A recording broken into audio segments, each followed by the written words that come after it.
function. Gotta walk through the fire for what's important. And the warrior's blood through your veins is coursing. He goes outside. He's got Ledford with him. Chris Blassie is going to win it at the line here in Daytona. Every move, take your shot, don't be a fool. All you've got and all you ever need is one bullet in the chamber.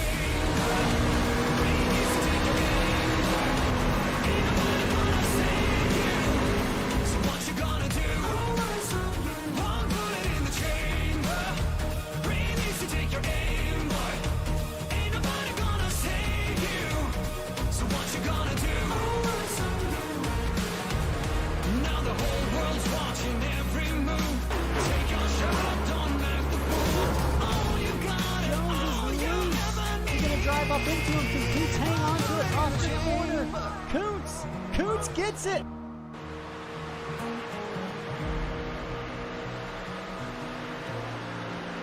It's one bullet in the chamber. We need to take a aim, boy. Drivers side by side, coming out of turn 4, Rapp with the 52 on the outside, the 99 to the inside. Rapp's gonna win it at Auto Club. So what you gonna do?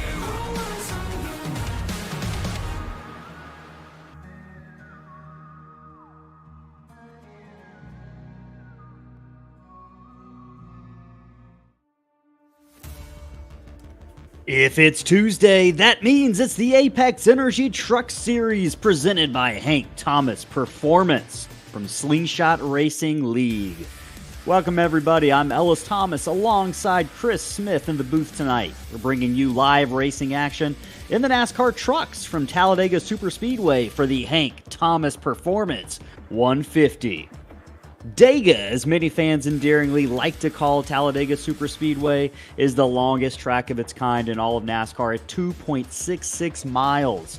And because it's such a massive track, it allows for the cars to really get their motors chugging. NASCAR founder Bill France Sr. initially intended to build a superspeedway in North Carolina that would be larger than Daytona. When that plan fell through, he tried Atlanta and Birmingham and anything else he could think of alongside Interstate number 20. As destiny would have it, he ultimately found and chose an old airfield in Lincoln, Alabama. The track opened on September 13, 1969 as the Alabama International Motor Speedway, and the rest, as they say, is history. In its 50 years of existence, Talladega has had its fair share of ominous, mysterious, unexplainable, and downright spooky occurrences. Many have labeled the track as cursed and speculate that it's the result of the track being built over an ancient indigenous American burial ground. During the Talladega 500 in 1973, not long after a fatal crash killed Rookie of the Year Larry Smith, fellow driver Bobby Isaac suddenly stopped his car, exited the vehicle, and declared he was retiring and he was done with driving. He said he heard a voice that urged him to quit, and he felt like the only thing to do was follow through with that guidance. Chris, Talladega is known for its three-wide, wild racing and spectacular crashes. Whether the track sits on a burial ground or not, these truck drivers, they're going to need luck or the spirits on their side if they're going to make it through these 60 laps tonight in one piece. What do you expect to see tonight from this race and these drivers? Well, I expect to see a lot of three-wide, side-by-side, close racing from green flag to checkered flag tonight. Probably also going to see a lot of different strategies as well. You might see some guys that you typically see up at the front riding around at the back, just trying to avoid that big crash that they think is going to occur. You might see some guys that typically, you see in the back half of the field up towards the front of the field. This is their chance. This is the great equalizer that Talladega is. We've got tonight 60 laps around the Talladega Superspeedway, so we expect at least 2 stops, about a 25 to 28 lap fuel window here. The same 3 sets of tires are in the pits as normal, so might have some pit strategy involved as well. Who do you come to pit road with, and when do you decide to make your stop? It's going to be an exciting race. There's going to be lots of strategies and stories that we're going to be following all night long for these 60 laps, Chris, but I know the fans are ready for that fan favorite, Star Spangled Banner, Slingshot Racing pre-race tradition. Everyone go ahead, rise, and remove your caps. We'll be back on the other side of the anthem.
Back here for Slingshot Racing League at the virtual Talladega Super Speedway, getting ready for 60 laps of intensity here from the Apex Energy Truck Series for the Hank Thomas Performance 150. I'm Ellis Thomas alongside Chris Smith in the booth. Hopefully you enjoyed the anthem.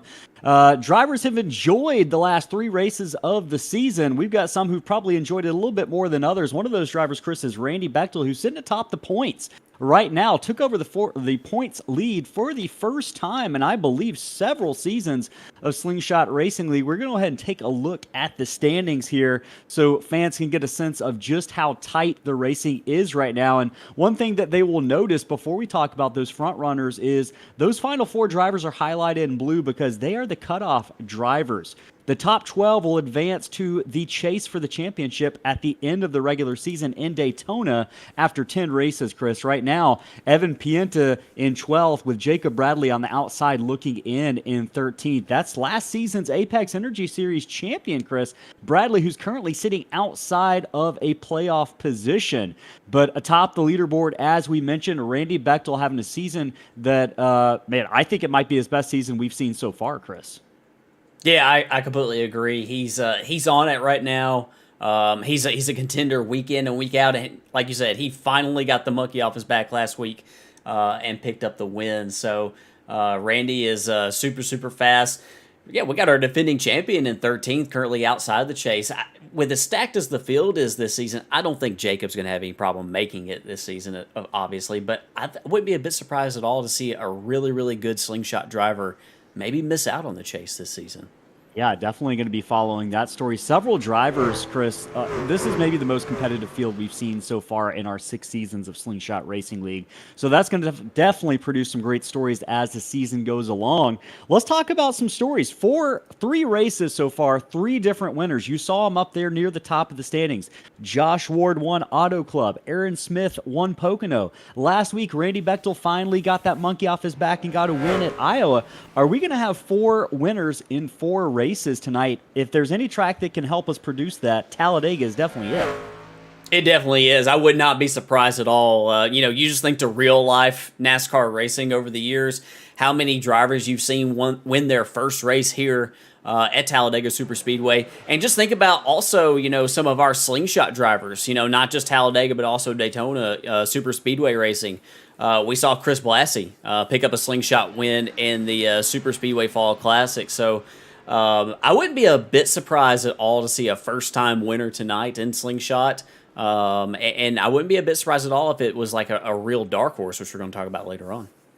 Yeah, we can go ahead and talk about it right now. Just that final story. Dark horses galore that I have a list of that I think could win the race tonight. Some pretty stout super speedway racers. Chris Blassie, you mentioned him just a moment ago. He's won a slingshot race at Daytona. Sean Johnson's had a fast car all season long. Steve Spiess has won a Talladega Slingshot Racing League race. Larry Poling won the practice race on Sunday night, Chris, so we'll be keeping an eye on that 69 truck. Jamie Leach was fast in practice. I think there are a lot of guys, including Brandon Waldrop, home track at Talladega here. I think even Patrick Colby, I don't know if I'd consider him a dark horse, but he won the last Talladega race we had in Slingshot Racing League. So I think a lot of drivers to keep an eye on. And we mentioned Randy Bechtel, maybe the title favorite. Can he keep that strong season alive tonight? We'll be keeping an eye on the driver, that number 51. Couple other questions. Teamwork. Do we expect to see any tonight? How beneficial is it for these drivers? Oh, I think it's crucial, especially for maybe like the first 50 of these 60 laps. Teams that can work together and control the lanes and control the field. I think that they're going to be the ones that are successful tonight. We talk about people riding in the back. That you can do that, that's fine, but I think it's safer to be riding up near the front and controlling those lanes. I think you're absolutely right. Speaking of safety, Chris, we've got to address the elephant in the room. That's that 4th story. Will the big one happen tonight? Historically, every restrictor plate race usually has a major crash that involves at least 10 to 15 cars. Tonight, I would say it's a crapshoot, 50-50. I don't know. What are you betting on? I would be surprised if it didn't happen, and that's not a knock on our guys. It's just hard to do this, especially coming down to the end of the race, without a crash breaking out. So hopefully it doesn't happen. Hopefully we don't see anything like that, but I would be surprised if it didn't happen. All right, we'll be keeping an eye on that tonight. We're going to be looking however, right now at the starting grid because it is time to line up and get those motors running, Chris. We'll go ahead and take a look at the Evan Penta Design starting grid here for the Apex Energy Truck Series presented by Hank Thomas Performance. No surprise here, Rocket Man Scotty Sobczak wins the Evan Penta Designs Pole Award. If he can win a few more, he might be able to get that free paint scheme and consultation from Evan Penta Designs. That 81's looking sharp tonight. I'm pretty sure that is an Evan Penta designed vehicle. Jeremy Gardner and that Sim Racing Concepts Chevrolet Silverado going to be starting on the outside of row number 1. Great rebound for him, at least so far, after maybe a not so great week in Iowa last week. Jacob Bradley, we mentioned it, not running up front like we're used to seeing him as much this season. He is starting on the inside of row number 2 and 3rd. Raymond Hanneman, slingshot newcomer, fast on these super speedways, but he's got to keep it in check tonight from the front if he's going to make it to victory lane, starting in the number 4th position in that street limit truck. Randy Bechtel, last week's winner, starting in 5th in the 51. His teammate Johnny Rapp alongside in the 6th position. That bright yellow Hank Thomas Performance machine of Aaron Smith, the Pocono winner, starting in 7th. Brady Floyd starting in 8th in the number 53. He's a fast super speedway racer. We'll see where he ends up at the end of the evening. Scott Tompkins in the number 25. Can he make it through the big one tonight? Luck is usually not on his side, but we'd be following the driver of that 25 tonight. Jacob Chase, also a fast driver on these plate tracks, starting 10th in the 43. Rye Jones is 11th. Great starting spot for Lee Campbell in the 14 truck. Evan Penta is going to be 13th. Chris Pierce starting 14th. Chris Blassie, Daytona Slingshot winner, starting 15th. Wesley Pistol 16th. Thomas Coonan starting 18th or 17th in the 86 truck. Sean Johnson, we'll hear from him a little bit later. He's going to be the Sim Racing Concept Spotlight driver tonight, starting 18th. Josh Ward 19th, and Jamie Leach starting in the 20th position. Cars are going down the front straightaway. You'll see that starting grid scrolling across the screen in the lead up to the green flag here. Right now, Scotty Sobczak, Jeremy Gardner, they're going to be on the front row, getting ready to pull those belts tight one last time. Sobczak takes the green flag. We are underway.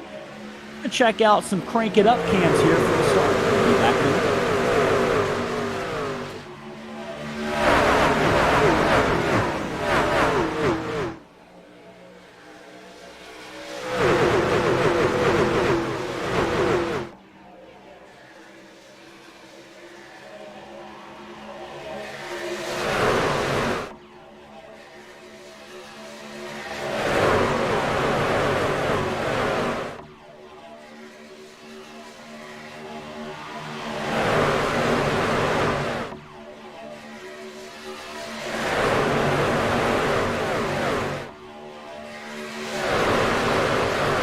So far, so good for drivers as they inch off of turn 4 down the front straightaway. That 5 car who had kind of relinquished the lead to Scotty Sobczak in the first couple of corners down the backstretch gets a big helping hand from Raymond Hanneman, who's going to take it 3 wide, headed down into turn 1. Hanneman's in a Gardner-Sobczak sandwich. He hangs that number 5 truck out to dry, and Jeremy Gardner's probably going to remember that later in the race, Chris. We mentioned teamwork working together. Right now, Raymond Hanneman says, no, I want to lead this race, and Jeremy Gardner probably not going to be too upset about going to the back pretty early, though, as chaos seems to be brewing here. Johnny Rapp and the 53 of Brady Floyd. Rapp leaves Floyd on the outside. Rapp ducks down to the inside. Chris, just early impressions. If you're here racing right now, what line do you want to be? You want to be running the outside like Brady Floyd in that 53? Or are you comfortable in first or second on the inside like Hanneman or Rapp? Well, if I can be first or second, yeah, being on the inside is pretty nice, especially if you're able to, keep that outside lane at bay. But Johnny Rapp's going to jump up to the outside. The problem that you have with running the inside is it gets really, really stacked up down there. You're off the throttle a lot, especially if you're back there where Randy Bechtel, Aaron Smith, Scott Tompkins are. So right there where Johnny Rapp is right now, he can run that car wide open now that he's leading that outside lane. Yeah, and you see him get a head of steam on the outside off that corner. Hanneman really can't do anything, even though he's got a mirror full of Scotty Sobczak offering help. Johnny Rapp's going to be quick to jump back down to the inside, abandoning Brady Floyd in the 53 up top. He's going to have to deal with Raymond Hanneman, who sucks right up to the back bumper of that number 52 car with just a little bit of a different look for that 52 truck. Thomas the Tank Engine, Chris, I think they might be alluding to the fact that this is a bit of a freight train race where cars are just stacked up on top of each other in the draft. So maybe a little bit of tongue-in-cheek there for those paint schemes for those payday drivers with Thomas the Tank Engine. Always a fan favorite of mine when I was growing up, Chris. I love Thomas the Tank Engine. What about you? I'm a little bit disturbed by some of the faces that I see on some of the hoods of these trucks here. So I'm going to try to get as many camera angles as I can so that way everybody can share in my horror. That is some interesting imagery on the hood of those cars. Right now, no one's really able to look at the hood of that car because that 52 truck is up front right now. Johnny Rapp is scored as your leader right now. Hanneman second on lap number 4 of 60. Scotty Sobczak third. Brady Floyd fourth. He's got a handful of, I believe that's Jacob Chase in the 43, not far behind him on that outside. That second truck on the outside line, Chris Pierce in that Apex Energy machine lined up third on the outside line. Meanwhile, Jacob Bradley is that fourth truck on the inside line, that Lowe's machine with his teammate of Randy Bechtel last week's winner at Iowa. Right now, everyone being pretty tame, Chris, on the track. Haven't seen any issues. Haven't seen a lot of three-wide racing other than that initial pass as we ride on board here with Jacob Chase. Great view on board right now. Yeah, we saw Chase. We actually saw Scotty Sobczak. I think that Scotty wanted to make a move to the outside, maybe jump up in front of that lane, try to get a push around these guys to get up to the lead, but he wasn't quite clear as Brady Floyd comes back with a push from the 43 of Jacob Chase. Yeah, that outside line, we mentioned it. If you could stomach being up there and kind of being in the mix in the hornet's nest, so to speak, with no escape in case there's a big one, you can make some hay on the outside. Right now, we see Brady Floyd doing a pretty good job of hanging it tight on the outside of Raymond Hanneman. Johnny Rapp leading right now pretty clearly. I'm not sure if anyone's going to want to make the move. Chris, at any point, Raymond Hanneman fans might be watching and saying, aren't they going below that yellow line? And that is against the rules. Drivers cannot go below the yellow line, even with just two wheels to advance their position. So if you're wondering why they're hanging tight to that line, that is the answer right now. But it is 2 by 2 up front. Floyd was making a move on the outside for a second. Right now, he's outside of Hanneman for second. Looking, contact between Pierce and Jacob Chase sends Pierce down the track, almost into Scotty Sobczak. See another truck up on the outside there. I believe that might be Gardner trying to make his way back up through the field after getting dumped early by Raymond Hanneman, who's going to make a jab to the outside here of Johnny Rapp. He's got Brady Floyd pushing him. That white 85 truck, Raymond Hanneman on the outside with help from the 53, who's going to quickly abandon him to stick with that outside line. He's got help from the blue 43 of Jacob Chase with Chris Pierce lined up right behind them, Chris. That outside line working pretty well together right now. But one thing I am noticing is who's ever leading that outside line is quick to jump down to the inside, which tells me that that might be the driver preference for a lot of these guys out here right now.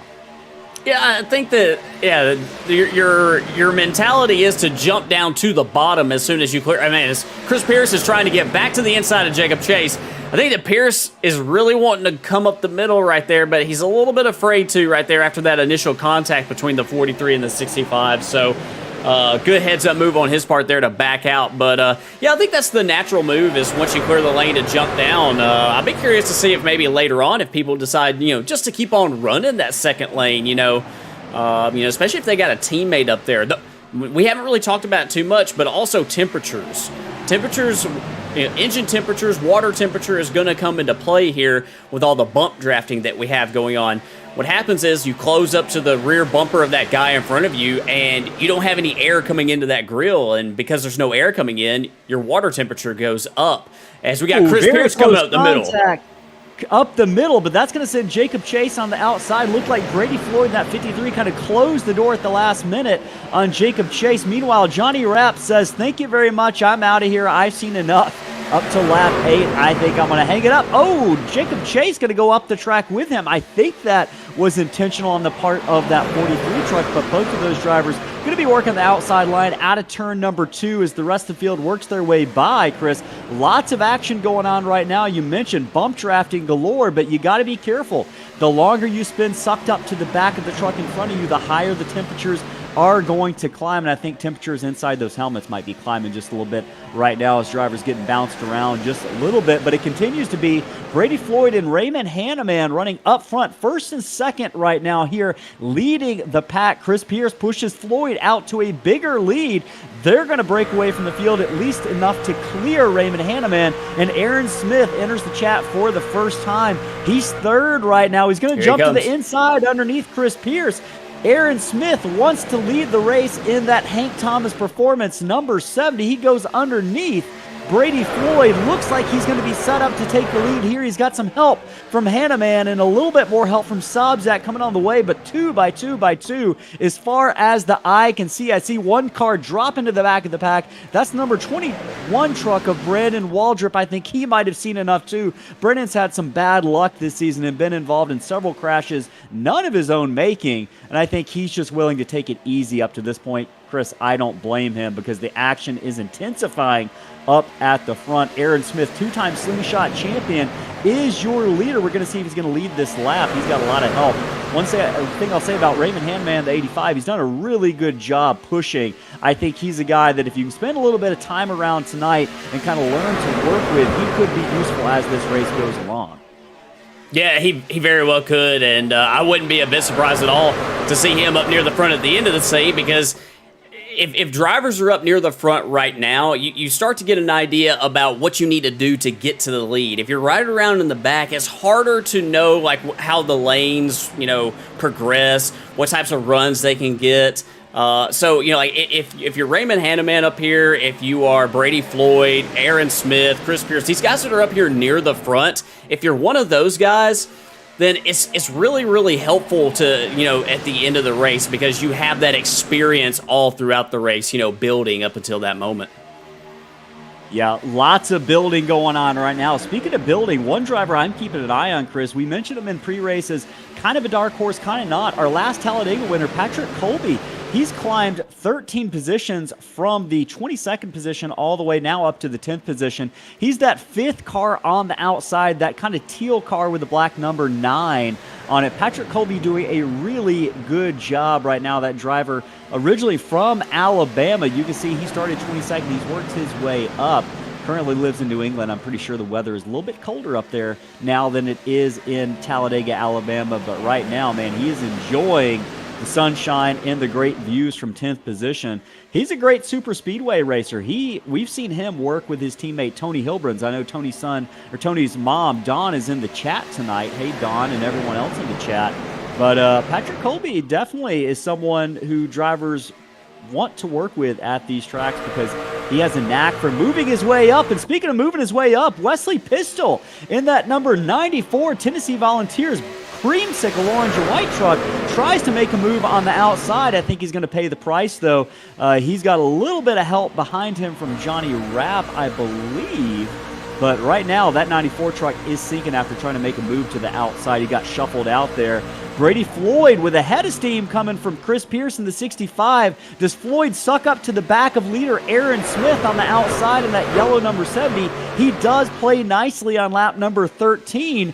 Looks like drivers have settled it out, but man, if you are on board in one of these cars right now, it is a dicey situation. I'm curious if we can do it on board with Scotty Tompkins, Chris, just so we can kind of get a view of what's going out in front of the close contact. Raymond Hanneman almost down below the yellow line, got forced there, it looked like, for a moment by Brady Floyd. Either way, that 85 truck did a whale of a job of hanging on to it. I thought we were about to have a big crash there, Chris. Yeah, I thought that we were too. Trying to go back to see if we could see that replay, but don't think that we have it here. But yeah, they did a nice job of keeping it all together. Yeah, they did a really good job. I think Raymond Hanneman showed some discretion, got off the throttle a little bit, and spared the field of what would have been a one of those wrecks where you just close your eyes and hope for the best. But right now, Aaron Smith is scored as your leader. Raymond Hanneman second. Scotty Sobczak, really good run going. We've seen Scotty have some fast speeds this season, but he hasn't been able to pull that win off tonight. And maybe tonight is going to be the night for Scotty Sobczak. Brady Floyd remains in fourth position. Jacob Bradley's done a good job in fifth position right now. Chris Pierce, a minute talking about Chris Pierce and that Apex Energy truck, Chris. He is a driver that, one thing I've been impressed with from the driver, that number 65, is his qualifying speed. And I know tonight it's Talladega, so qualifying is a little bit more of a crapshoot to a degree, but that 65 truck has been qualifying more and more in the top 10 this season than we've seen him in seasons past. So I think, if we're looking at drivers that might go out and be able to get a win tonight or sometime later this season, as a bit of an upset, I wouldn't count that 65 driver, Chris Pierce, out of that equation. Doing a really good job now watching that 65 work the back bumper of Brady Floyd for really, I guess, pushing him up towards the lead right now on the outside. Doing a really good job looking through the rest of the field. Brandon Waldrop, Chris, has worked his way back. We mentioned him. He's running in 11th position right now. We mentioned him about 6 or 7 laps ago, it felt like, dropping back. Not sure if that was because of some contact or maybe just some wisdom hit him to maybe jump back a little bit, but he's worked his way back up through the field after starting in the 32nd position. The driver, that number 21, Brandon Waldrop, all the way up to the 11th position, now going for the 10th position on the outside.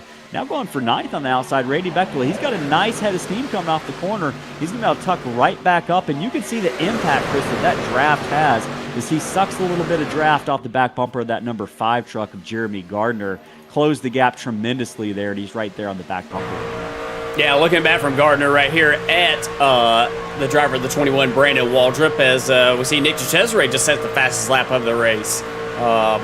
Yeah, you see the attitude of the truck right here is, Evan Penta looked to the middle like he wanted to try to make that pass right there, but he thought about it. He thought about it. It looks really smooth out here, and it is really smooth by yourself, but when you get out here in all of these trucks, just look how close they are. The wind buffets them around. You react to the drivers around you. It will be anything but smooth, especially as this race progresses. Yeah, one driver who's ran incredibly smooth this season, Chris, he's not up front right now, but I want to call attention. Rye Jones running in 23rd. I think he's kind of the mindset, let's take it easy. He's back there working with a couple of his teammates, Chase Berry, Johnny Rapp, Larry Poling back there as well. Driver that number 91, a little bit different paint scheme tonight, that red Thomas the Tank Engine truck, but Ryan Jones, fun fact, only driver to finish in the top 5 all 3 races this season, Chris. I think we might be looking at a sleeper kind of contender for the championship at the end of the season if he can continue these consistent runs that we've seen him have, even dating back to the Apex Energy Series last season. Really good job. And he's won one of these races at Talladega in the Apex Energy Cup Series back in Season 4. So we'll be keeping an eye on the driver, that number 91 from Pensacola, Florida, Rye Jones, where he kind of ends up at the end of this race. And hey, if speaking of at the end of this race, where the drivers end up, if you haven't put in your guesses for the top 5 for the Hank Thomas Performance Fast 5 contest, you got 2 laps to do it on our Facebook or our Instagram. If you go to that post from yesterday, put your top 5 guesses in. Hey, you even got some insider information with how they're running right now. If anyone guesses the correct order of those top 5 finishers, they take home $20. If no one wins tonight, the prize goes up to $25 next week, thanks to Hank Thomas Performance. Log on to our social media, find that post from yesterday, and hey, take a shot. You don't have anything to lose. And speaking of not having anything to lose, several of these drivers driving like they don't have anything to lose tonight at Talladega. Almost 20 laps in the book here. Brady Floyd is your leader. Aaron Smith right now, that inside truck, black and yellow, almost even at the line. Floyd has help from Pierce. Smith has help from Raymond Hanneman. And one thing I'm a little bit surprised at, Chris, as we watch these drivers work their way around the track is kind of seeing the same guys up front. I'm surprised there hasn't been a little bit more shuffling, or at least more than there has been tonight. Yeah, I think that we're kind of deadlocked right here. I think that Pierce can't really push any harder because of probably the temperature, his water temperature, and also Hanneman probably can't push much harder either because of his temperature. These guys have been locked in second in line in both their lanes for several laps here, and it can get stuck like this when that happens. That won't go on forever. You might see a third lane for him. I see Evan Penta back here peeking up the middle like he wants to go up the middle. Evan's smart, though. He knows that there's a lot of racing to go, and sometimes when you peek up the middle like that on a guy that's not expecting it, you can cause an issue. And so, as this race progresses, you'll start to see that guy try to shoot that gap towards the middle, or maybe try to form a lane on the third lane. And that's what we're going to need, I think, to break up this deadlock that we got up here at the front. And especially as the urgency maybe increases just a little bit as we go on, I think we're probably going to see a little bit more of that happening. Chris, I think we're just about 4 or 5 laps away from some potential pit stops, which drivers got to be careful to get onto pit road cleanly to get some gas, because they're going to need some fuel, some Sunoco race fuel, to make it the rest of the way, if potentially not one more stop. Speaking of Sunoco race fuel, our presenting partner for this series and this race, Hank Thomas Performance, can't thank them enough for coming on board, Chris. I think we need to pay some bills, so before those pit stops, we're going to take a moment to hear from our partners at Hank Thomas Performance. We'll be back on the other end of this break, and we'll break in if anything happens.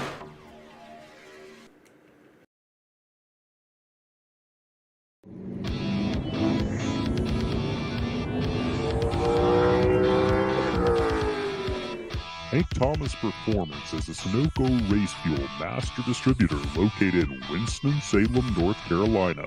Our territory covers North Carolina, Virginia, South Carolina, Georgia, Alabama, Tennessee, as well as the Panhandle of Florida, providing quality Sunoco race fuel to many track and dealers throughout the region. In addition to Sunoco race fuels, Hank Thomas Performance distributes high-quality methanol and at-track supplies, as well as miscellaneous gas containers and everyday products that the at-track racer wants and needs as they compete at their local asphalt and dirt ovals, plus drag strips. You can reach us at 800-848-HANK, or if you're in our area, come out and visit us at the shop.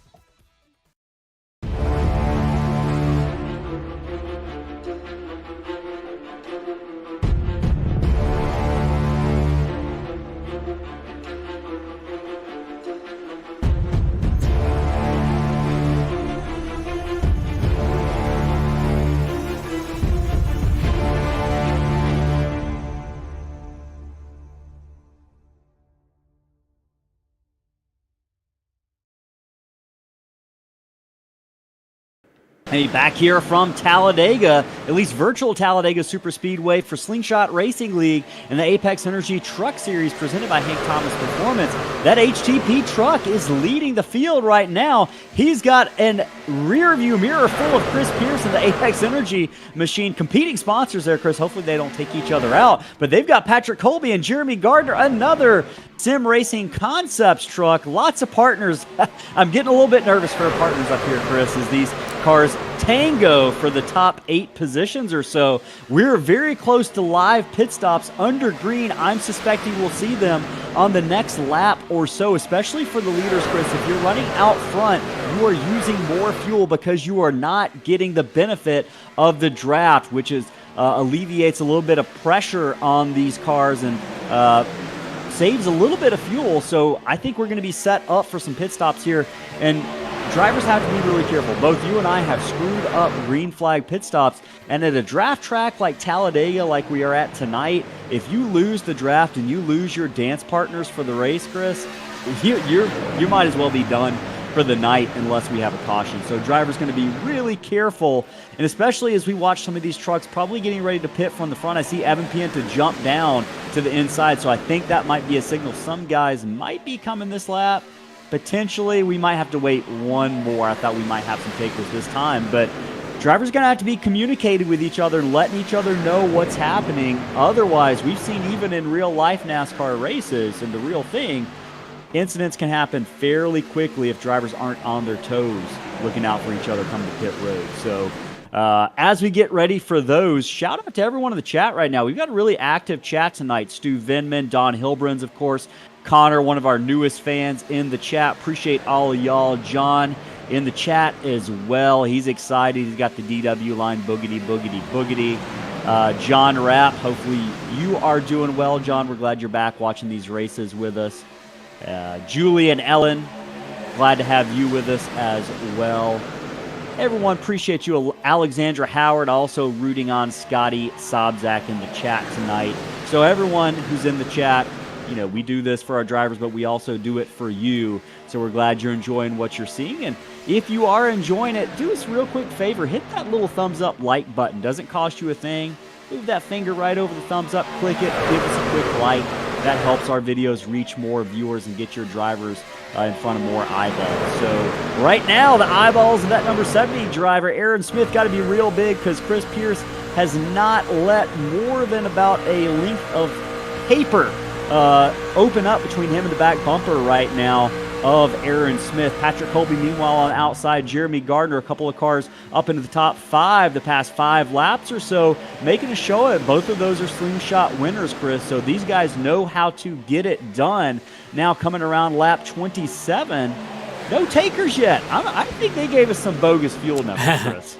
Well, you know, and also you can go a little bit further due to the effects of the draft. You know, running half throttle, part throttle back there, especially if you're back where like Ryan Jones has been at for a lot of this race. You can do that. Now, if you're Aaron Smith, Chris Pierce, Raymond Hanneman, you know, these guys who have been up near the front the whole time, you probably can't go as far on fuel as some of those guys back there in the back. So I wouldn't be a bit surprised at all. I think some guys are trying their best to get to lap 30.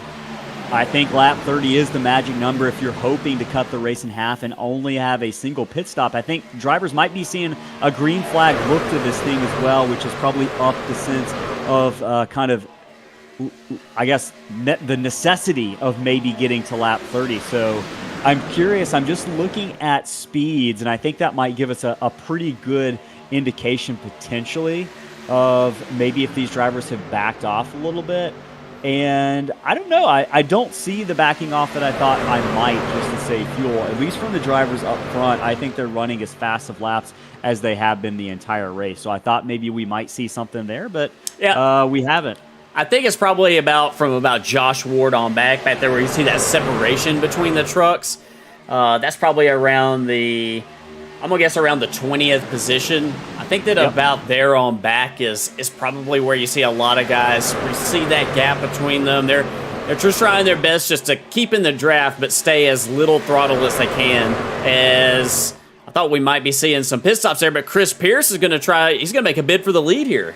Yeah, I think the 70 lost a little bit of contact with the 85, didn't have that draft support. Chris Pierce in that Apex Energy truck going to be able to take the front spot with a little bit of help from Brady Floyd, who I believe they are teammates, affiliated in some. I believe they're acquaintances. They know each other, so they've raced around each other, and you can see right now they've worked relatively well together on that outside line. Now both be able to jump down to the inside and have the benefit of that shorter line around the track, also potentially getting set up for a pit stop. And we promise they're going to happen at some point. You're going to see them right now. Patrick Colby doesn't look like he's ready to take a pit stop.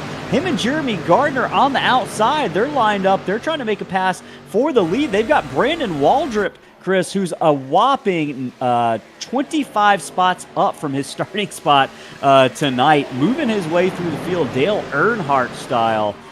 Here over the course of 30 laps, almost halfway officially. We are now halfway. Caution free so far in the Hank Thomas Performance 150. Patrick Colby jumps to the outside, not letting Chris Pierce out of sight. Doesn't have the momentum or the help from Gardner that time by to stick with the right side of Chris Pierce. A couple other drivers to keep an eye on, Chris. Jacob Chase been running the top 10 most of the evening. Right now sitting 9th. He's helping Brandon Waldrop in that number 21. That was close. Close. You see Hanneman slide up behind the 70. They're coming by Jay Haishman right now. He's going to be on the outside, going a lap down. I believe, if I'm looking correctly, I think Haishman definitely has pit. He was the first taker. I'm surprised he pit by himself, and here we go. We're going to see several cars coming down pit road. Chris Pierce looking like he's going to be leading the way. Oh, we got one car around. Wreck back there. I'm not sure who that was. They take out Nick DeCesare coming down pit road. Major issues. That might have been Larry Poling, Chris, and I think it was. Patrick O'Toole might have been involved in that. We're going to go back and try to take a look at what exactly happened there. Looks like some contact maybe from Chris Blassie into the back of Larry Poling. Larry ricochets off the inside wall. Unfortunately, he does not hold his brakes there, and Nick DeCesare was just an innocent victim. Another car got that. I'm not sure who that was. Who looked like they got caught up in the Nick DeCesare incident. Was that? I'm having trouble seeing that number. Well, that might have been Ryan Hinkle that time by. So, couple of victims. Oh, it was some pit stop issues. That was Matt Kuntz in the 13 that was involved in that as well. So Very Racing Motorsports teammates. Yep. Not a great pit stop there for those guys. Several other drivers coming down pit road right now as those first cycle their way off of pit road. Ryan Hinkle is one of those trucks. Yeah, Chase Berry on pit road. Patrick Colby, lots of trucks on pit road here. That lead pack, though, we've got to be getting ready to see these drivers like Jacob Bradley, Randy Bechtel, Scotty Tompkins, Wesley Pistol, Dustin Scruggs, and Scotty Sobczak are kind of the main cars. I take that back. Scotty Sobczak is not in that lead pack right now. That top 5 has broken away. Scotty Sobczak is on pit road. And here comes this second pack, led by Jacob Bradley. Scott Tompkins going real fast. Drivers going to slow it down if they're going to make pit road speed. Sorry about that. Bradley looks like he got there. Tompkins got in a little bit hot, but I think everyone is going to make it. Now you just got to get into your box clean, have a clean pit stop. And this should be, if we go green, the only pit stop of the race. Don Hilburn says pit road problems continue. Absolutely, Don. Unfortunate for some of those drivers. Yeah, and this is going to be really, really important right here. Which group that came to pit road? We saw 3 groups pit right here. Which group was able to get organized and off of pit road the fastest? That's going to be the group that you see probably get the lead right here, as this final group, they are rolling off of pit road. Looks like Scott Tompkins is going to win the race off of pit road out of these guys right here, but which group is organized the best? Which one was drafting the best on their get up to speed lap and the lap that followed? And that's going to be who wins this race. I am noticing that the second group that or the first group to pit wasn't very organized. I don't know if that necessarily is going to dictate whether they get to the lead or not, but they are coming with a head of steam. I think they're going to be okay, but not as organized as I would have expected. That might give these top 3, Tompkins, Bechtel, and Bradley, a little bit of wiggle room to see if they can kind of hang with that lead pack on the inside. They're going to force Hanneman and Josh Ward to take that middle line on the outside of that bottom row. Hanneman and Ward said, sure, we'll do it. Brady Floyd. Contact. Colby, Brady, Floyd, Evan Penta, several cars. Waldrop makes it through. Jacob Bradley in that crash as well. We talked about it, 3 wide, forcing the issue. Brady Floyd, the one to make contact there. We'll have to go back to the scene of the crime here on lap number 34 as multiple cars involved in the big one here in the Hank Thomas Performance 150. Chris, I know Don Hilburn's in the chat was thinking it. Trouble is a brewing, and we saw it there. Let's get back to the replay. Yeah. As drivers kind of try to gather things up and see if we can figure out what exactly happened. Yeah, so the first truck we saw go sideways was the 53 of Floyd. He's right here behind Evan Penta, and there's a lot of stuff going on in the pack right here. They're coming up on slower traffic right there. We'll have to go back and see. I don't know if there's any contact from Chris Pierce from behind. It almost looked like, I don't know if Floyd got loose or if he got hooked on the rear bumper of maybe Evan Penta. We'll actually ride on the back right here of Brady Floyd and see if there was any contact from behind. Okay, yeah, there was some contact. There was some contact right there. So, yeah, we'll actually watch it from the overhead. This will give us the best perspective. He got out of shape a little bit, might have gotten a little bit of a nudge from his teammate Chris Pierce, just enough to kind of force him out of into the marbles. It looked like he might have got there, and he just goes down into Patrick Colby, and that 9 truck is kind of along for the ride at that point. He is, yeah. He collects Evan Penta. Evan tags Jacob Bradley. Several, contacts that followed right there. I don't know if Patrick Colby got back into anybody else. So we were kind of saved a little bit there from a huge crash breaking out because of the separation after the pit stop. Chris, Jeremy Gardner's in the chat. He's insisted. I think he's really traumatized here because he's seeing his generic paint scheme. He says, refresh the schemes, please. I'm begging you. I'm going to leave that call to you, but I just thought I would let you know and let Jeremy know. We have talked about it. What? Next commercial break, we'll do it, Jeremy. All right. Well, I think we're definitely going to have that opportunity in just a minute. Don says, there went my Fast Five guesses. Sorry, Don. I think that probably threw a monkey wrench in a lot of fans' Fast Five guesses as we watch a handful of cars come down pit road to get that damage repaired. Chris, I think this is a good opportunity to go ahead and get in some more commercial breaks and hear from our partners who make this whole series possible, Apex Energy. They've been with us for 6 seasons from the very beginning. Great product. I know they're getting ready to relaunch here, hopefully later on this month. So go ahead and check them out, and we'll be back on the other end of this break, and we'll get some of the paint schemes refreshed as well.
How do we get these one-of-a-kind amazing trophies?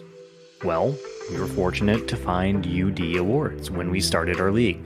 We reached out and we connected with Christopher, and we got started designing these one-of-a-kind works of art. The process was easy from start to finish. After just a few revisions, we finalized each one of them, and the team at UD got to work building each trophy from scratch.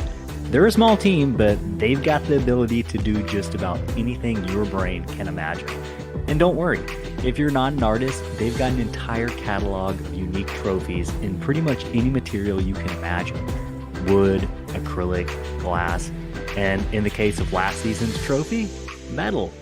The best part, they're affordable. If you're looking for a trophy for your event or league, the choice is simple. UD Awards can give you exactly what you want.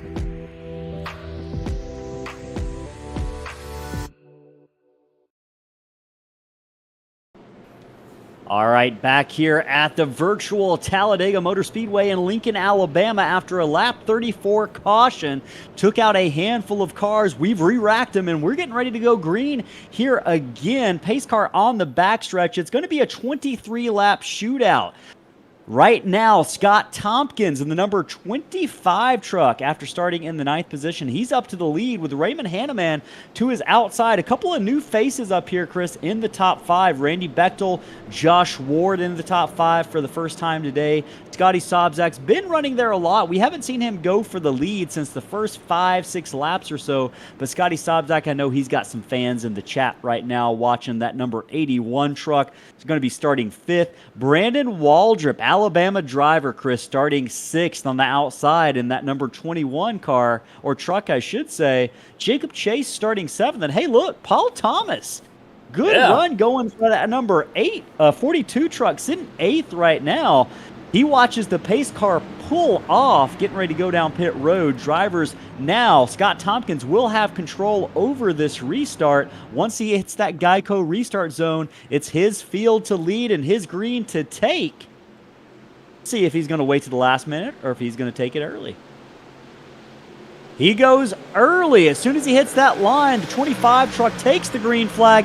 He pulls Randy Bechtel with him. Raymond Hanneman, the 85, along with Josh Ward on the outside. A little bit slower on that restart. They're going to try to get it collected, gathered up, and make a run on the outside. Hanneman thinks about ducking low. He decides to take it to the right side of Randy Bechtel on the outside with Josh Ward. That blue and yellow machine on the outside second row. Scotty Sobczak, third car on the inside. It's a 5-car breakaway, but quickly Jacob Chase and Aaron Smith jump back into the fray in those blue and yellow trucks. Brandon Waldrop not far behind with the help from Wesley Pistol, and that's something you don't see very often, Chris. An Alabama Crimson Tide truck and a Tennessee Volunteer truck working closely together there in 7th and 8th position. Paul Thomas on the inside, and that Santa Fe Railroad truck sitting in that number 42 back in the 9th position. Anyone's guess who's going to win. Car to the outside, I believe that might be Dustin Scruggs, who we've seen have a really good season. I think he's in position. One of those drivers who could be a dark horse winner tonight in that number 11. Dustin Scruggs working his way through the field after starting in the 23rd position. He's now up 16 spots into 7th. He's going to need some help, and he's got it from Jeremy Gardner. Jeremy, if you are listening, we did try to refresh, but it's still not showing that beautiful sim racing concept scene, so you're just going to have to deal with it for now, but I'm sure if you get a win tonight, it's not even going to matter. He's pushing Dustin Scruggs to the lead on the outside. Going to see if he can get alongside Josh Ward. The momentum's just not there on the third line yet, though, Chris. Not at all. And I was going to apologize to Jeremy Gardner. We tried, buddy. We tried to get your scheme refreshed, but good old trading paints for you. Sometimes it doesn't quite work out. But he is pushing Scruggs. He is pushing Scruggs up to the lead. Absolutely. That Sim Racing Concepts machine is a hot rod as it pushed Dustin Scruggs up in the 11 to the lead. But right below them, that's Raymond Hanneman and Scott Tompkins have other thoughts. We are 3 wide for the lead with just 21 laps left. These drivers racing like it's 5 to go, Chris. I don't know if we're done wrecking tonight or not, but right now the intensity has certainly picked up in the final third of this race. Chris Blassie gave you a heart attack there, jumped down to the inside, and he does hang on to it 3 wide. Almost goes awry. Gardner and Josh Ward looked like Ward did a really good job of lifting that throttle back. Third car on the second row. Patrick Colby up here in the top 10 after being turned around backwards.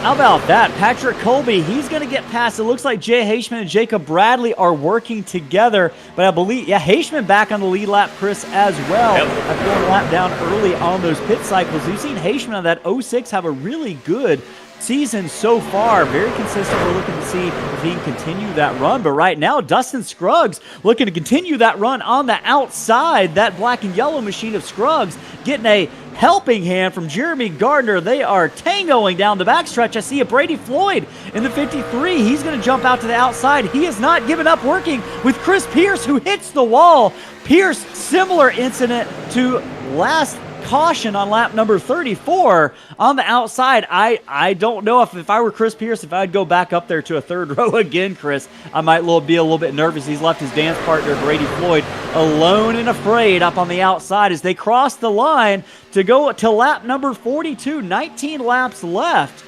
The leader is Dustin Scruggs. Jeremy Gardner second, but they've got a handful of Raymond Hanneman, who's not going away. He's got Scott Tompkins, veteran slingshot racer, pushing him from behind.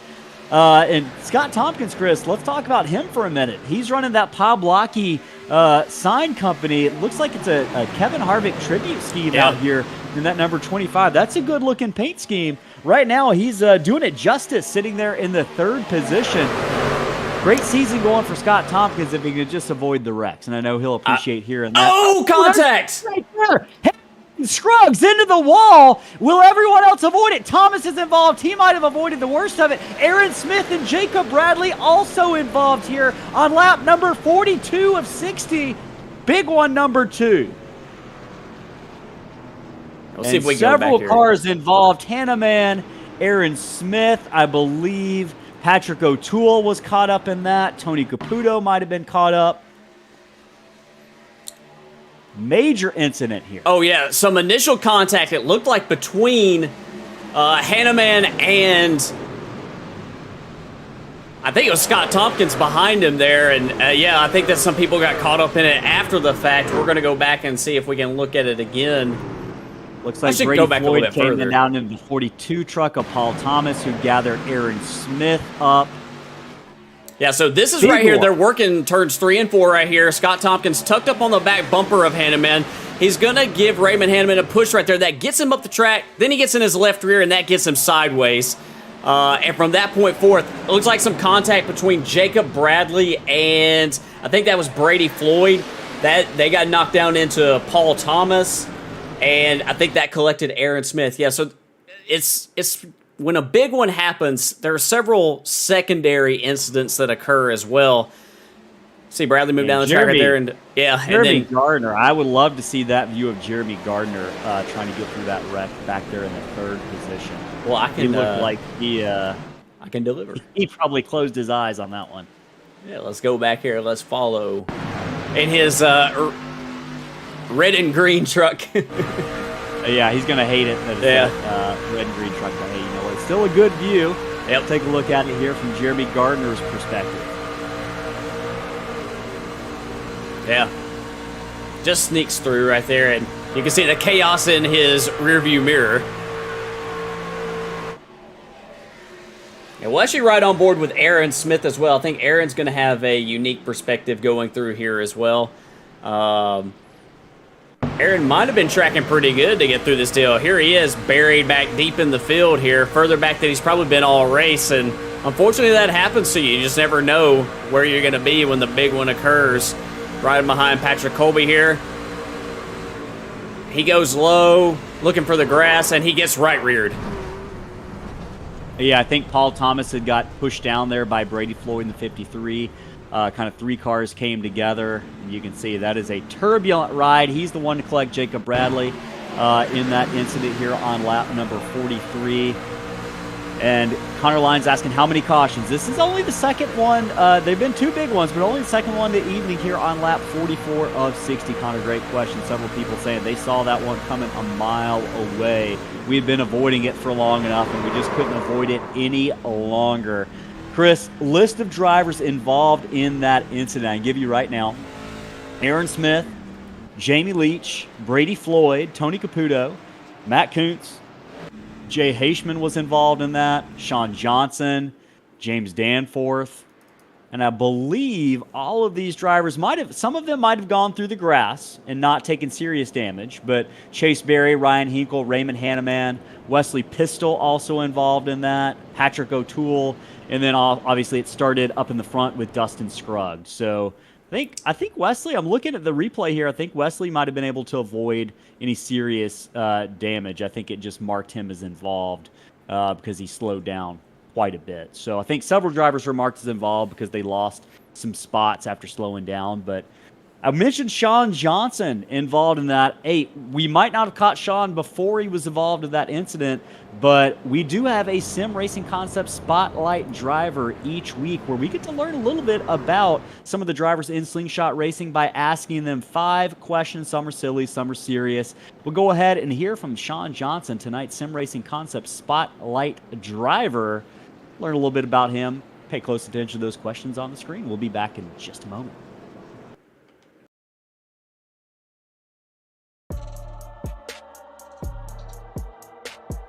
I'm an engineer, a mechanical engineer. Grilled cheese. Either Ricky Craven or Bubba Wallace.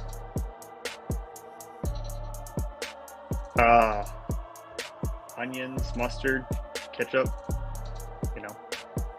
relish. I'm gonna go Darlington again.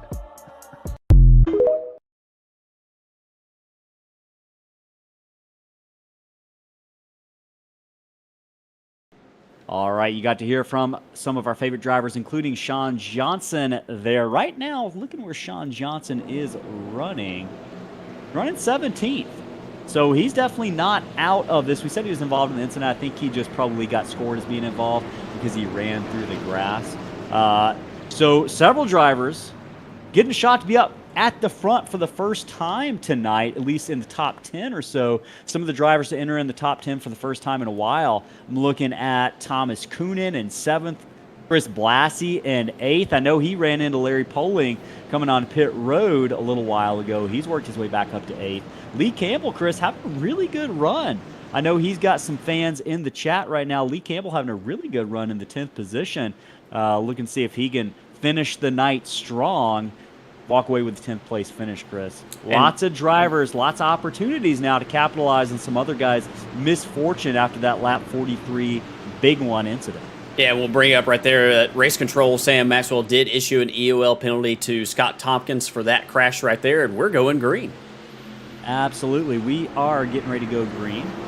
Green flag is out. Jeremy Gardner, the control car, takes the green, gets a big old bump from Scotty Sobczak on the inside in that red, white, and blue Pine Mountain Auto Supply Ford F-150, pushing Gardner to the lead. Bechtel and Ward can only look on from the outside. Bechtel, last week's winner at Iowa, looking to make it 2 in a row. He's got some work to do if he's going to make it happen. Brandon Waldrop, that crimson car on the inside, 3rd car deep. Really good run. Waldrop into the top 4 for the first time today. Loses a little bit of ground on Sobczak as Ward and Bechtel bully their way back up to the front by using that draft, Chris. 3 wide further back, I see Rapted Cesare, and I believe that is the 22 of Jamie Leach back there for those 3 wide for a moment. Yeah, this it looks back like of the pack is going to be an interesting place to watch with 11th place Lee Campbell, Johnny Rapp, 22 of Jay Leach as well. Oh, almost some contact right there between Blassie and Rapp. Looks like Rapp's trying to lead that outside lane, and they got some organization up there. I'm curious to see what type of progress they can make up through the field. Sean Johnson, Jacob Bradley, if these guys can stay tucked up close together, you know, and you know, try to be as organized as they can possibly be. So Josh Ward is seeing the run, and he jumps up in front of him. He saw it. Josh Ward saw that run coming on the outside with Johnny Rapp. He leaps in to take advantage of that energy. It's going to slow that outside line down a little bit, but I think they'll be able to get it going based on what we've seen. Brandon Waldrop, meanwhile, Chris, pushing Jeremy Gardner to the front. Waldrop sucked up to the back of that number 5. Oh, he's going to make a move. Waldrop wants to go for the lead. He's got Sobczak in the middle behind him. Is he going to be able to use that energy? This is going to allow the outside line, the 3rd line, to make hay up top.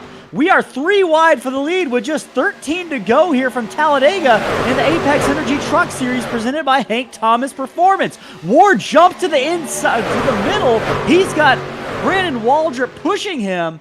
Man, these guys are going crazy, Chris. We're racing like it's 2 laps to go. 3 wide for the first 4 rows, Chris. This looks like it's a photo shoot or the first lap of the Indy 500 pace laps where they go 3 wide. This is insane. Great racing action here right now. Let us know, who are you rooting for? If you're in the chat, who do you think's going to win it? Hey, I have no guesses for you, but let us know who you are rooting on. On the outside, it's Johnny Rapp. In the middle, it's Josh Ward. On the inside, it is Jeremy Gardner. Right now, you couldn't separate these cars with a piece of paper. They are stuck to the backs of each other right now. Those pushers are going for it. Chris, you mentioned it earlier, water temperatures. At what point do they become a concern? Brandon Waldrop slides up the track just a little bit loose there. Johnny Rapp had a handful probably out of his peripherals there, a little bit of concern, but he channels that into a strong run on the outside, and that green machine, the number 52 of Johnny Rapp to the lead. Josh Ward says, hang on a second, I want to lead it as well. He's got the help of Brandon Waldrop, but here come Thomas Coonan and Jeremy Gardner on the inside right now. Coonan making a run for it. This is the first time we've seen him up front most of the race, Chris. Yeah, it is, and right now you're seeing a lot of wiggling around. These drivers are getting a little bit excited right here. They're trying to stay glued to the rear bumpers, and that's what promotes that wiggling around as you try to match bumpers with the truck that's in front of it. Oh, and he gets Ward sideways. Josh Ward loose.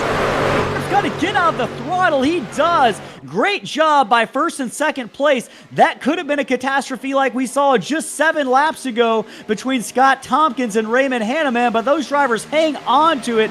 Great job for the time being. Brandon Waldrop says, no, thank you. I'm going to jump to the inside. I like that a little bit better. He's got Jeremy Gardner, who he's worked with a little bit earlier this evening, tucked up behind him. So top three are the same, but the positions on that front row change just a little bit. Rapp in that outside line, they are working. That is Sean Johnson, Chris, in that 32, who we haven't heard much from all night. He has worked his way into second place. That outside line is the place to be right now. Johnny Rapp, I don't know if he's just covering the field or if he's abandoning poor Sean Johnson back there in the 32. Well, he jumps to the inside along with Brandon Waldrop now on the inside. He probably recognizes how hot that 32 truck probably is. So the water temperature is probably pegged on that truck as he's been glued to the rear bumper of Johnny Rapp the whole time. So, he might have made that move with that in mind. But also, as you're getting down to the end of the race, you're going to be selfish. Oh, yeah, you got to, at this point, it is every driver for themselves. Brandon Waldrop, he's up front with no competition side by side, but now Johnny Rapp, with help from Josh Ward, draws to the outside, the right side quarter panel, now the right side door. Rapp's going to lead that lap. Ward behind. Now Scotty Sobczak, the third car deep in the middle. Sean Johnson and Jacob Bradley along with Aaron Smith, who's fought his way, Chris, back into it. How Aaron Smith has made it back into the top 10. I thought we were going to have to count him out, but he is still there, Chris. I'm shocked to see that 70 up in the mix right now, but oh my gosh, you couldn't fit a paperclip over the top 15 cars. We are 3 wide, 7 rows deep here at Talladega. How are we doing this? Gardner just inches away from the back bumper of Brandon Waldrop in the number 21. Just now 8 laps to go when they cross the line here at Talladega for the Slingshot Racing lead. Gardner a little bit high. He's going to stick to the back of Brandon Waldrop. He's got no choice if he doesn't want to lift out the throttle. He does, but he's got to be careful for Thomas Coonan. That third car back, is he going to lift? That is the danger, Chris. If you lift, you've got to pray that the truck behind you does the same, because if you don't, or if they don't, you're going around. Yeah, absolutely. And right now, you got to wonder how hot that 5 truck is, tucked up right behind the rear bumper of the 21. But on the outside right here, seeing a lot of good runs out of Sean Johnson with a push from Jacob Bradley. Jacob's delivering that push down the straightaway, but he eases off of him in the corners right there to try to get that engine temperature back down. Looks like they're falling back here now. They might need somebody. Oh, here they come. 3 wide. Gardner goes high first. Then Johnny Rapp makes the move to the very outside. He's got help from Ward. Gardner's kind of a sitting duck here unless he gets help from Scotty Sobczak. That white truck just a car length back. Now tucked up to the back bumper of his dance partner, Jeremy 4 wide Gardner. deep in the field. Wow, this is insane. 4 wide. Pierce Smith. I believe Rye Jones. I can't even see those other cars. Rye Jones and Jay Haishman. That 4th car on the outside, they're still 4 wide down the backstretch. How long will they make it? 4 wide, almost 5 wide. Rye Jones with a head of steam. Where is he getting that speed from, Chris? He tucks up to the back bumper of Brady Floyd now. This is absolutely insane. Jay Haishman says, I'm so scared. Enough? I'm getting out of this. I don't blame him. Jacob Bradley. Oh, Sean Johnson and Johnny Rapp on the middle there. Inside, they push Thomas Coonan to the lead. He's in the middle. We're almost 4 wide for the lead. Just 6 to go here from Talladega. And Top lane's got a good push. Down, you might want to. Yeah, Jacob Bradley's got a really good push on the top from Brady Floyd. Coonan tries to cover the Sean Johnson pass. Johnson has to lift just a little bit, and things about got interesting there, though. Right now, the first 2 cars single file, but far further back from that. 3rd, 4th, 5th row is all 3 wide. So it's Coonan, Johnson, Rapp, Bradley, Waldrop, Floyd, and Ward, but that is an ever-evolving ticker. Those standings are evolving every single corner of this lap. Right now, Bradley and Floyd lose a little bit of momentum on the outside right now, Chris. That outside not as strong as we saw it was earlier. To the outfield caution, Sobczak, Bradley in the wall. Ryan Jones gets a bump. We might avoid a bigger catastrophe here. I think a couple of other cars might have been involved. Caution is out on lap number 55. Now 56 of 65 laps to go, Chris. I think we're getting ready for a green-white checkered 2-lap shootout.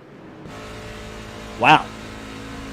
Yeah, I well- believe that incident might have started. We're going to try to track this down for you viewers as we look for a replay real quick. Yeah, so we'll watch right here. It might have been another 4 wide incident right here. So yeah, this 4 wide right here, Rye Jones is tucked up behind. We're actually going to ride on board with Rye Jones because I think he'll give us the best perspective here.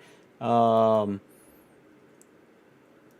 if we can get on board. Yeah, so here we go, riding on board with Rye Jones. There's a little bit of a gap. Go for it, and the hole just closes up. And unfortunately, Scotty Sobczak, Jacob Bradley, those guys were caught up in that deal. We'll actually rewind here just a little bit, go back and see what we can see from the overhead perspective right here.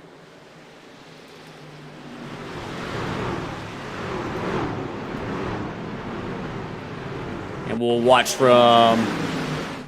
Yeah, so we see Scotty Sobczak getting hooked right there. The initial contact was really between the 53 and the 91. I think Brady Floyd, it might have caught him by surprise, or he was trying to cover the spot right there. They're running 4 wide. It's just really hard to do much of anything right there. We'll watch it from overhead right here. Rye Jones goes for that gap. And, yeah, they just run out of room. They just all run out of room, and I'm going to call that one of those racing deals. And unfortunately, Ryan Hinkle got caught up in it. I see Jacob Bradley up there. Looked like maybe Chase Berry also did a spin cycle there through the tri-oval. But other than Ryan Hinkle, I don't know if there was much heavy contact.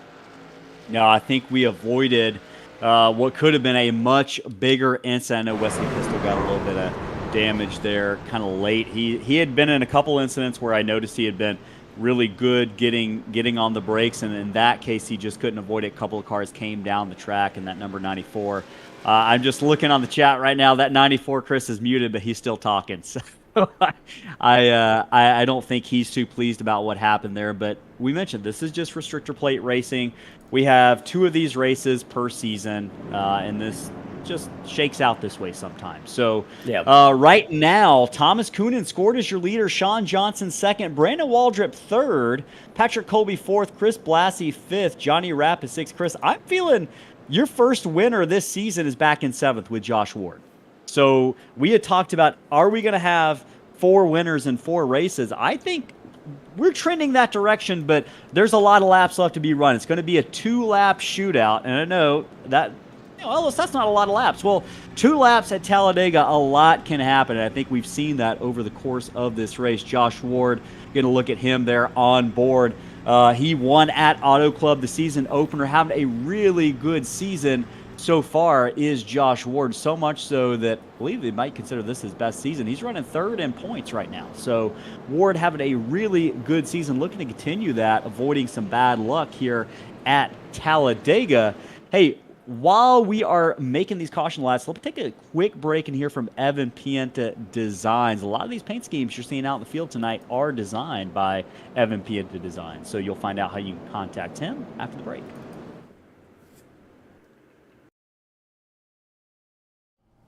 Are you looking for high-quality, affordable sim racing paint schemes and graphics? Then look no further than Evan at Evan Penta Designs. Driven by speed, Evan Penta Designs offers a multitude of sim racing graphics, from liveries to social media graphics to team and series logos. To see some of the work done by Evan, or even race one of the public liveries he's made, head on over to tradingpaints.com and search Evan Penta.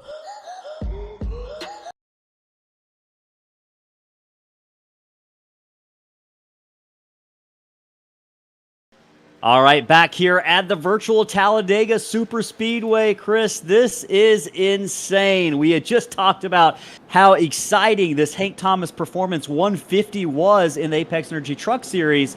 We went 4 wide, multiple rows for a couple of laps, and it felt like something was coming, and it finally happened on lap number 46, Chris, or 56. But look, we've got 2 laps to go. Leaders right now circling down on the backstretch. Pace car has lined them up double file. Just to re-rack them for you, Thomas Coonan, who started in the 24th position, or the 17th position, is up to the lead. Sean Johnson, our Sim Racing Concepts spotlight driver of the race, in second.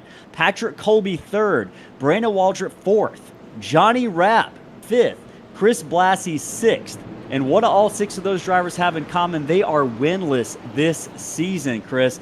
And 3 of those, half of those are winless in Slingshot Racing League. So lots of drivers going to be looking to get in that win column into victory lane tonight. I don't know if we've seen the last of the wrecking, but with 2 laps to go, Chris, these drivers will have 2 attempts at a green-white-checkered, and as far as I know, this is not counting as one of those. So if they make it to the white, the race is over. They will race back to the checkered flag. So right now, pace car getting ready to pull off. If you're Thomas Coonan and you're Sean Johnson, I don't know if you can stand the nerves right now. I would crumble under the pressure, but these drivers tonight have been lights out. Coonan's going to be the control car on the restart. Once he enters that Geico restart zone, it's on him to mash that throttle. We'll wait to see if he holds them down slowly. He's going to. He goes about 3/4 of the way. Green flag. Back out. Brady Floyd further back. Brendan Waldrop in 3rd place. Second car on the inside. Johnson and Coonan side by side. Who's going to have the better help? Just a lap and a half away from the finish. Patrick Colby says, I don't know if I can wait. He cuts down in front of Johnny Rapp, thinks better of it. Smart racing move by the driver of that number 9 truck. Meanwhile, Coonan's got Waldrop behind him. They've got Chris Blassie, Ward, and Jeremy Gardner. 5 cars lined up. Ward has to lift. Sean Johnson's in the sucker hole in the middle, but he's got help from Patrick Colby. Johnny Rapp to the outside with help from his payday teammate of Randy Bechtel and Scott Tompkins. But right now, Thomas Coonan has a mirror full of Brandon Waldrop. They've just got about a quarter of a way around the track till we are guaranteed a green flag finish here. Can they make it? Waldrop gets in the back of Coonan. Blassie has to lift. We're going to make it to the white flag. Coonan is your leader, 3 wide. Back for 3rd place, it's Ward, Blassie, and Colby. Sean Johnson makes it 4 wide. This is getting insane. Can Coonan hold his line? Oh, wow. Almost a crash. How did we make it? Colby. Sean Johnson, 4 wide. Gardner now. They're going to collide down the backstretch. Coonan doing what he can. We have not wrecked. We are still green. Here comes Ward with Gardner. Smith and Blassie down the track. Big one behind them. We're racing to the checkered flag. It's going to be between Ward, Coonan, and Tompkins. 3-car fight. Tompkins has a lot of room. He's got a lot of real estate. 3 wide for the lead. Coonan on the inside. Ward in the middle. Scotty Tompkins on the outside. It's going to be Ward wins it. Win number 2 on the season. Josh Ward wins the Hank Thomas Performance 150 in a thriller. What a finish. Whew. I'm going to need a glass of water after that one, Chris. But man, I bet. I thought the voice was going to give out, but it held on to the checkered flag just like Josh Ward did. Wow, I think fans who tuned in definitely got their money's worth in that finish. Give us a thumbs up. Give us a like if you like that finish. I know Josh Ward liked what he saw. Scott Tompkins is going to finish 2nd, and Thomas Coonan brings home the 3rd place final podium finish of the evening as we watch Josh Ward cruise around after win number 2 on the season. My goodness, Chris. Yeah, I'll take over for you for right here if you want just a second. Margin of victory tonight between 1st and 2nd. Josh Ward the winner over Scott Tompkins by 3/1000ths of a second. It doesn't even register on our scoring ticker right there. So, man, I don't know 100% for sure, but that might be the closest finish in Slingshot Racing League history. Maybe. Yeah, I believe at the very least, we'll check in a moment, but I believe it's a tie. Yeah. My wife just walked in with a glass of water. Well deserved, right? I'm going to mute myself real quick while I take a swig. Yeah, for Josh Ward right here. Josh Ward, last time that we ran the trucks, about a year ago, Josh Ward was a contender for that championship. It came down to the end of the season between he and Johnny Rapp. So Josh Ward looks like he is in championship form this season right here as he picks up the win at Talladega and, just pads that points position that he's currently in. I think he came in, what'd you say, Ellis, 3rd in points here? 3rd, Josh Ward. And just looking at it, Chris, I think he's going to jump back into the lead because Rye Jones finishes 18th. Randy Bechtel finishes 15th. I think we got to have a new points leader after this race. So Josh Ward doing yeoman's work out there. Ward started, Chris, 19th on the field tonight. So we're going to hear from him shortly, but first we're going to hear from our third place finisher, Thomas Coonan, the driver of the number, the 86 truck. Thomas Coonan, driver of the number 86. This is Ellis and Chris up in the Slingshot booth. You got a copy, my friend. I got a copy. Man, what a thriller. I don't know how my voice made it to the end of that final lap, but man, we weren't sure who was going to win it. To be honest, like I took a shot in the dark when I said Ward won it because the margin didn't even register, but .003. Close one for you. Y'all, first of all, congratulations on the racing that we saw in those final 10 laps or so. I know we had a caution there, but that is some of the most intense racing I think I've seen on iRacing. So congratulations on that, man. You played a good game today. I think you spent a lot of time in the back. Talk to us about the strategy and kind of when was the point where you knew you needed to go at the end of the race? So I was really talking to my buddy Raymond, and who's also the other street limit driver on the track, and he was up there pushing, and I got started with a pretty poor qualifying, honestly. So I was like, I'm gonna sit back, stay cool, calm, collected in the back. I'm not gonna really push it. So essentially, I was like, I'm gonna save fuel and just be there and push when I can. So after the pit cycle went through, decided to go in with Ray and see if I can cycle towards the front a little bit, and it didn't quite work out the way I wanted to, but after the pit cycle, I knew I had plenty of fuel, and after the pit cycle, I was like, I'm gone. You did absolutely amazing work tonight. We were watching intently. We saw you kind of working your way through the field, and you just kind of explained how you did it. Masterful job, Thomas Coonan, driver of the number 86. We've seen you be fast this season, and finally, man, you were there at the end, and you had a chance to win it. I have a feeling that win's coming at some point this season. Before we let you go celebrate that podium finish, do you have any shout-outs you want to give before you peace out tonight? Well, I'd like to give a thank you for Street Limit for sponsoring my vehicle. They do provide a lot of necessary things for me to be able to do this week in and week out. And I would also like to shout out my teammate Ray, who comes up with some solid strategies when it comes to super speedway racing. I would also like to thank AMS for supporting me as I made the transition over from GT7 into iRacing. And on top of that, congratulations to Josh Ward for winning the race tonight. Good battle to the end. Thomas Coonan, congratulations. Great job. We're going to put you back into the waiting room. Good job tonight, my friend. Thank you. All right, so you heard from Thomas Coonan. We're going to hear from Scott Tompkins, who was your runner-up just by less than a nose tonight. Let's get him in, if we can pull him in here. There he is. All right, he's in. All right, Scott Tompkins, our second place finisher tonight. This is Slingshot Booth. You got a copy? I got a copy. Hey, are you demanding a photo review? A recount? Yeah.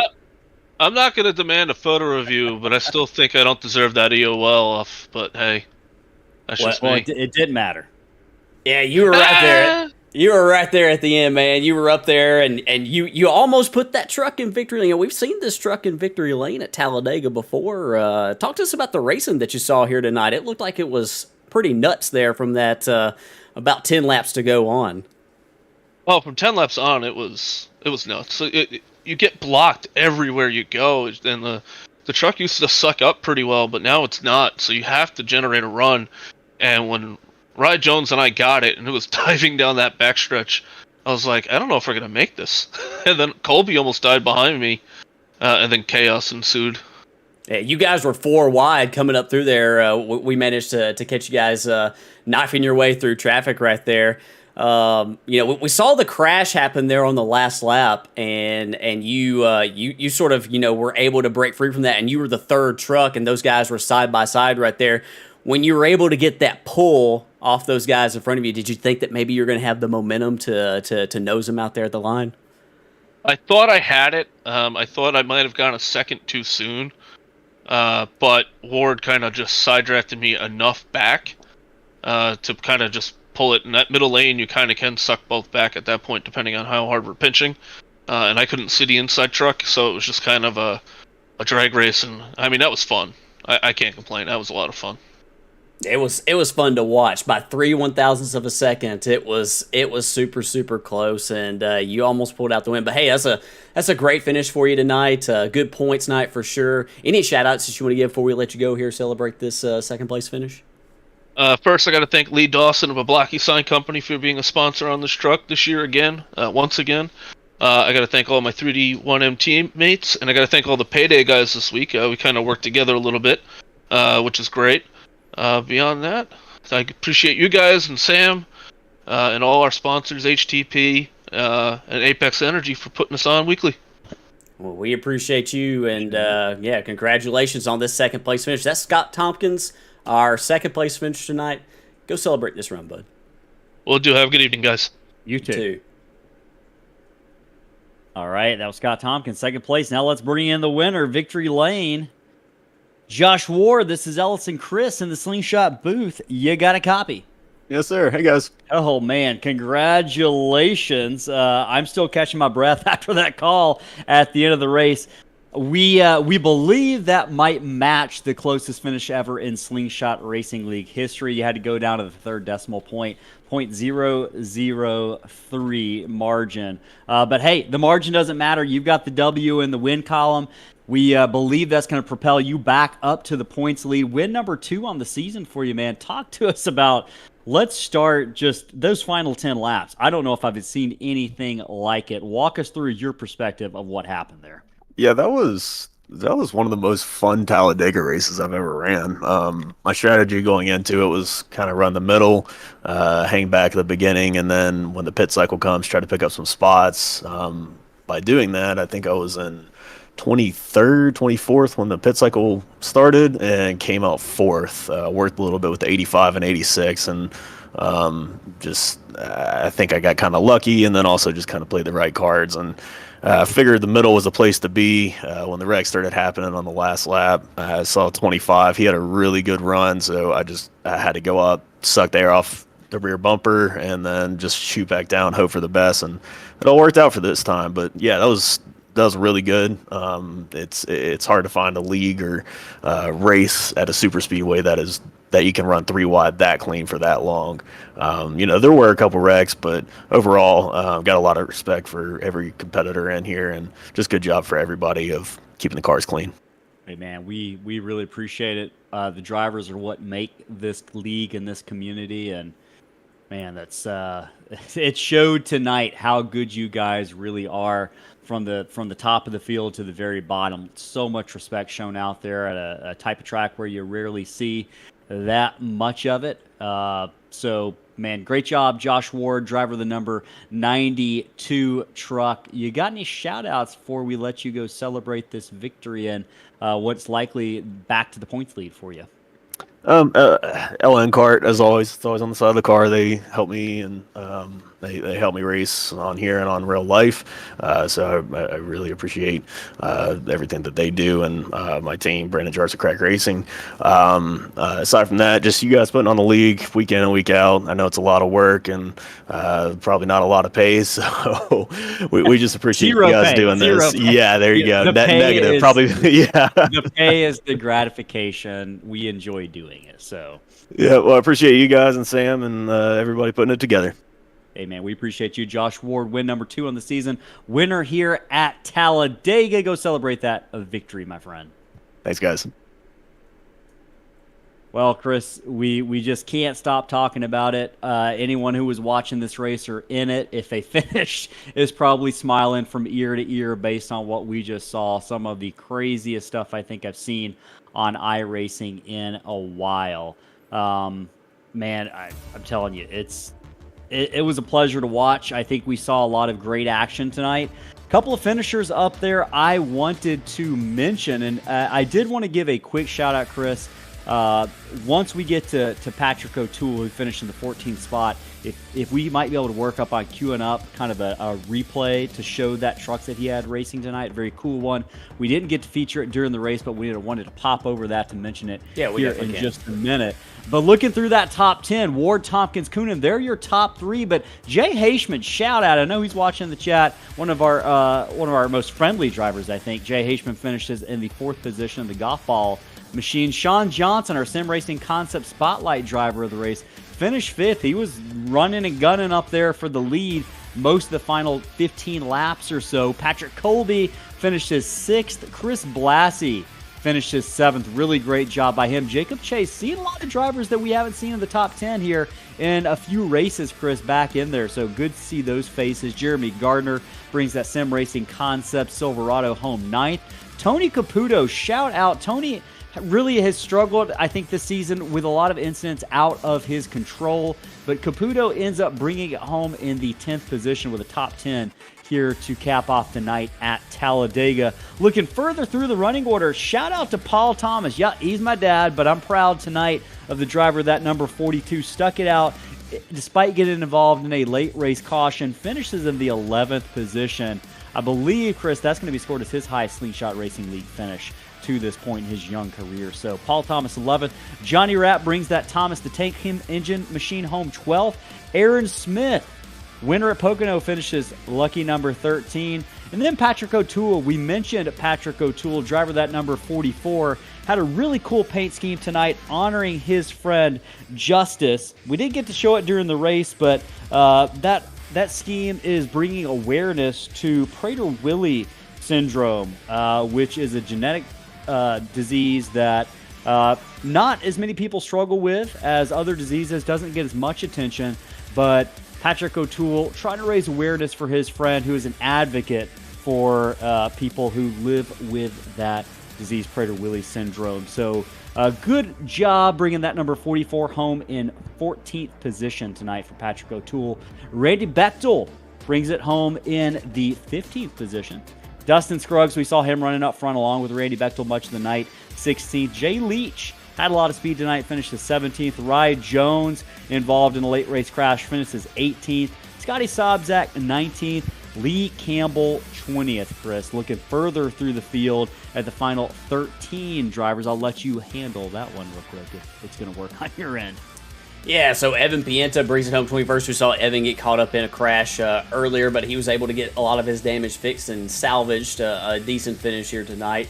Wesley Pistol brings it home 22nd. Matt Coombs, we saw him get in trouble on pit road with his very racing teammate, Nick DeCesare. He finishes 23rd. Brady Floyd, 24th. Chris Pearson, 25th. Jacob Bradley, a tough night for our defending Slingshot champion. He's going to finish 26th. James Danforth in 27th.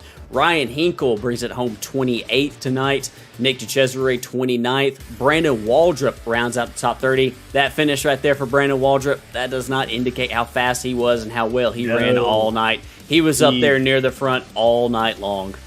Yeah, until the final lap. He struggled with getting caught up in incidents. He's one of those guys who just cannot seem to catch a break. He's going to have to start carrying a horseshoe around with him. I think we'll put one of those in his car next week. But, man, yeah, that finish does not indicate how well that 21 truck looked tonight. So, lots of fans in the chat rooting these drivers on. Just shout out. Oh, yeah, we got 3 more. Before we get out of here, Chase Berry, Raymond Hanneman finished 31st, 32nd. And I want to give a quick shout out to Larry Poling. Not the night that he wanted tonight, but Larry Poling won the practice race on Sunday night here at Talladega. So congratulations to Larry Poling on that victory Sunday night. Wish he had a better luck tonight, but maybe Daytona will be Larry's race. He's got a knack for these restrictor plate races.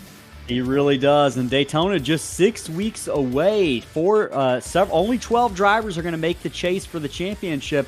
And those points are going to heat up after tonight. We'll be curious to see how those shake out. Check out our social media for those points updates later in the week. You can follow us on Facebook or Instagram. Hey, if you're not following us or subscribing to us on YouTube right now, hit that subscribe button. It doesn't cost you anything. It gives you live updates on our content when it comes out.